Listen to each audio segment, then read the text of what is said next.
নেতাজি সুভাষচন্দ্র বসু ভারতের স্বাধীনতা আন্দোলনের এক বীর সেনানী ও জাতীয়তাবাদী নেতা। তিনি ব্রিটিশ শাসনের বিরুদ্ধে লড়াই করে ভারতের স্বাধীনতার লক্ষ্যে এক নতুন দৃষ্টিভঙ্গি এবং কৌশল নিয়ে এসেছিলেন। তুমি আমাকে রক্ত দাও, আমি তোমাকে স্বাধীনতা দেব, এই উদ্দীপ্ত আহ্বান দিয়ে তিনি লাখো ভারতীয়ের হৃদয়ে আগুন জ্বালিয়ে দিয়েছিলেন। নেতাজি কেবল একজন রাজনৈতিক নেতাই ছিলেন না, বরং একজন সংগঠক, আদর্শবাদী ও আন্তর্জাতিক কূটনীতিক হিসেবেও নিজেকে প্রমাণ করেছিলেন। প্রারম্ভিক জীবন ও শিক্ষা। সুভাষচন্দ্র বসুর জন্ম ১৮৯৭ সালের ২৩ জানুয়ারি ওড়িশার কটকে একটি বাঙালি পরিবারে। তার পিতা জানকীনাথ বসু ছিলেন একজন খ্যাতনামা আইনজীবী ও সমাজসেবক।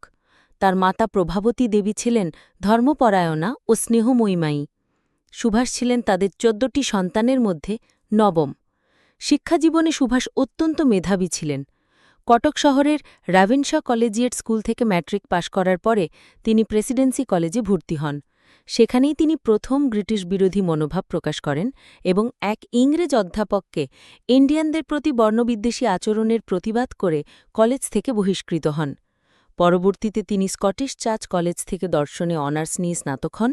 ১৯১৯ সালে ইংরেজ সরকারের আইসিএস অর্থাৎ ইন্ডিয়ান সিভিল সার্ভিস পরীক্ষায় পাশ করে ইংল্যান্ডে যান।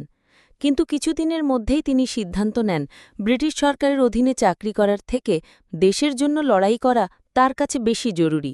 তিনি আইসিএসের চাকরি পরিত্যাগ করে ১৯২১ সালে ভারতে ফিরে আসেন। রাজনৈতিক জীবন ও কংগ্রেসে উত্থান। দেশে ফিরে তিনি মহাত্মা গান্ধীর অসহযোগ আন্দোলনে যোগ দেন। গান্ধীর আদর্শের প্রতি শ্রদ্ধাশীল হলেও সুভাষ ছিলেন একজন কট্টর বিপ্লবী। তার মনে ছিল কেবল অহিংস আন্দোলনের মাধ্যমে স্বাধীনতা পাওয়া সম্ভব নয়, বরং প্রয়োজনে সশস্ত্র সংগ্রামের প্রয়োজন। তিনি দেশবন্ধু চিত্তরঞ্জন দাসের সাহায্যে কলকাতা কর্পোরেশনের চিফ এক্সিকিউটিভ অফিসার হিসেবে কাজ শুরু করেন এবং ধীরে ধীরে কংগ্রেসে নিজের অবস্থান দৃঢ় করেন। ১৯৩০-এর দশকে তিনি কংগ্রেসের একজন প্রভাবশালী নেতা হয়ে ওঠেন। ১৯৩৮ সালে হরিপুরা কংগ্রেস অধিবেশনের সভাপতি নির্বাচিত হন। ১৯৩৯ সালে ত্রিপুরী অধিবেশনে পুনরায় সভাপতি নির্বাচিত হলেও গান্ধীজি ও তার অনুগামীদের সঙ্গে মতানৈক্যর কারণে তিনি পদত্যাগ করেন। ফরওয়ার্ড ব্লক ও স্বাধীনতার জন্য লড়াই। কংগ্রেস ত্যাগের পর তিনি ফরওয়ার্ড নামে একটি নতুন রাজনৈতিক দল গঠন করেন। তার উদ্দেশ্য ছিল ভারতের স্বাধীনতার জন্য একটি বিকল্প বিপ্লবী পথ খোঁজা।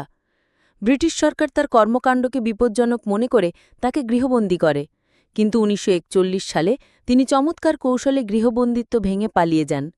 তিনি আফগানিস্তান হয়ে জার্মানি যান এবং হিটলারের সঙ্গে সাক্ষাৎ করেন।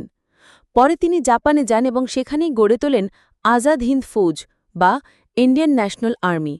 তিনি বিশ্বাস করতেন বাহ্যিক সাহায্য নিয়ে ভারতের স্বাধীনতা অর্জন সম্ভব। আজাদ হিন্দ ফৌজ ও আন্তর্জাতিক ভূমিকা। জাপানের সাহায্যে তিনি সিঙ্গাপুরে আজাদ হিন্দ সরকার প্রতিষ্ঠা করেন এবং নিজেকে ভারতের প্রবাসী প্রধানমন্ত্রী ঘোষণা করেন।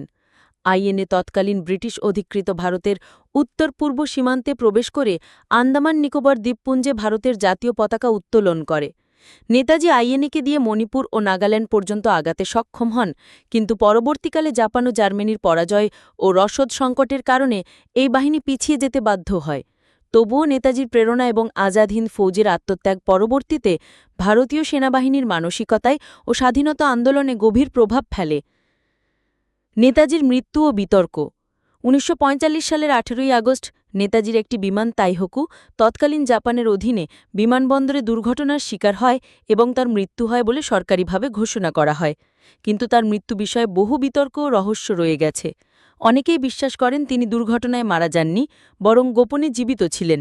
ভারতের স্বাধীনতার পরেও নেতাজি নিয়ে নানা জল্পনা-কল্পনা ও তদন্ত চলেছে, যার কোনো স্পষ্ট সমাধান আজও পাওয়া যায়নি।